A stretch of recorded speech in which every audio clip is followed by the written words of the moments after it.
सुप्रभात आप सभी को। मैं भूपेंद्र प्रताप सिंह 8वीं बार का छात्र हूँ। मैं आज इस पुस्तक पर रिच डैड पुअर डैड पर अपना बुक रिव्यू देने जा रहा हूँ। सर्वप्रथम यह पुस्तक रॉबर्ट टी कियोसाकी के द्वारा लिखी गई।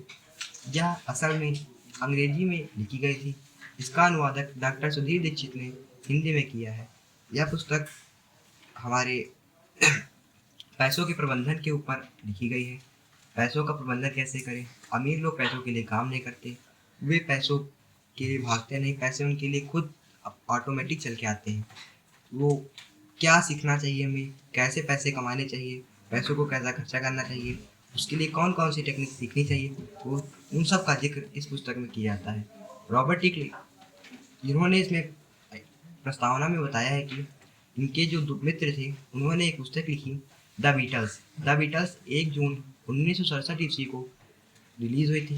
यह इंग्लैंड में 27 सप्ताह तक टॉप एल्बम पर टॉप पर रही और अमेरिका में 15 सप्ताह तक टॉप पर रही।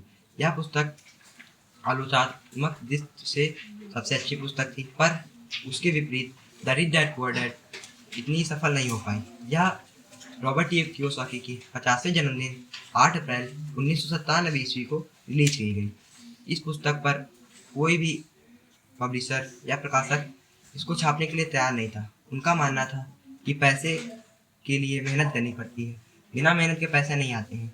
फिर यह पुस्तक रॉबर्ट टी कियोसाकी ने अपने मेहनत के दम पर प्रकाशित कराई और यह शुरुआत के दिनों में अच्छी नहीं साबित हुई, पर धीरे धीरे इसकी डिमांड बढ़ने लगी और यह वित्त प्रबंधन में सबसे अच्छी पुस्तक बन गई। इस पुस्तक ने की 4 करोड़ से भी ज़्यादा फोटो कॉपीज बिक चुकी हैं। इसका मूल्य 399 यानी कि 400 रुपये है। आप सोच सकते हैं 4 करोड़ को 400 से गुणा करने पर कितना रुपया आएगा। तो उसी प्रकार रॉबर्ट टी कियोसाकी एक बहुत ही विद्वान और पैसों के प्रबंधन के मोटिवेशनल स्पीकर थे। इन्होंने इस पुस्तक को अपने लाइफस्टाइल पर बेस किया है। उन्होंने बताया एक बार वो और उनका मित्र माइक दोनों आपस में रहते थे। यहाँ ये इनके पिता रॉबर्ट टी कियोसाकी के पिता एक नॉर्मल फैमिली से बिलोंग करते थे, वहीं उनके मित्र माइक के पिता एक बिजनेसमैन थे। उनके रॉबर्ट टी कियोसाकी के पिताजी, लेखक के पिताजी एक अच्छी सरकारी नौकरी करते थे, पर फिर भी उन्हें बहुत सारे आत्म समस्याओं, घर की परेशानियाँ जैसे बिजली का बिल, हमारे घर की कोई भी समस्याएं, घर का समस्या जैसे किचन का बिल, कोई भी समस्या होती थी उनसे भी जूझते रहते थे महीने भर। और उनके विपरीत उनके जो दोस्त थे वे हर काम अपने आत्मसूझ और बिना किसी टेंशन से पैसे कमाते थे और उनके यहाँ पर 200 से ज़्यादा लोग कर्मचारी काम करते थे। उनका सबका सैलरी सब वो आराम से दे देते थे। उन्होंने रॉबर्ट टी कियोसाकी का बचपन से ही मन था कि वे अमीर बिजनेसमैन बने, तो वो अपने पिताजी से पूछते थे।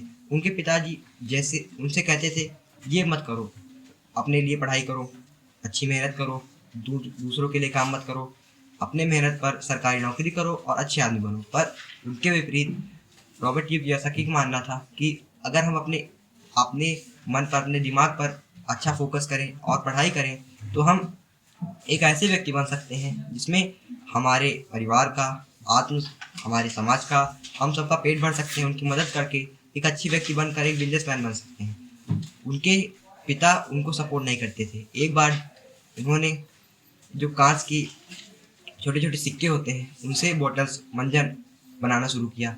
उन्होंने देखा कि जो वहाँ के बड़े बड़े बिजनेसमैन थे उनका मंजन बनाने का जो टेक्निक थी वो बहुत ही सफल थी और वो बहुत अच्छे से बिकती थी। उन्होंने कांच के छोटे छोटे वो सिक्कों से पिघलाया और उसको बनाया, पर ये क्या, उनका जो मंजन था उसका मंजन का डिब्बा बहुत ही गंदे तरीके से तैयार हुआ।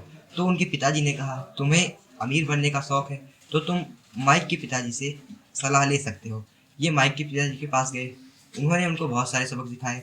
उन्होंने उनको शुरुआत में आत्मनिर्भर बनने का साथ दिया। उन्होंने कहा पहले तुम अपने आप से करके सीखो, मैं तुमको बताने से जितना बताऊंगा मेरा भी टाइम बर्बाद होगा, तुम्हारा भी, तुमको कुछ पता नहीं चलेगा।